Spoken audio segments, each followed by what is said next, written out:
MSI dari Universitas Rambimuka. Dan Bapak Said bisa langsung diberikan ke depan. Juara 2.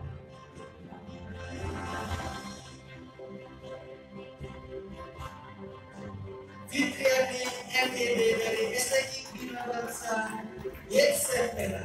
Silakan maju ke depan ya. Untuk juara 3.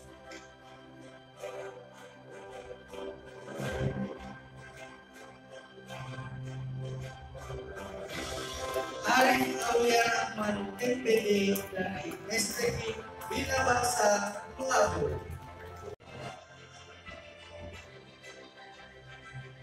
Juara pertama kategori Sains dan Teknologi Bapak Said Ali Akbar SPKSI dari Universitas Rambimuka.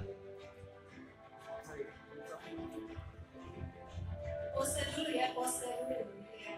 Yang ada dokumentasi. Jangan lupa gaya bebasnya Pak. Selanjutnya juara kedua. Juara kedua Ibu Fitriati MED dari STI Bina Bangsa Yesentera.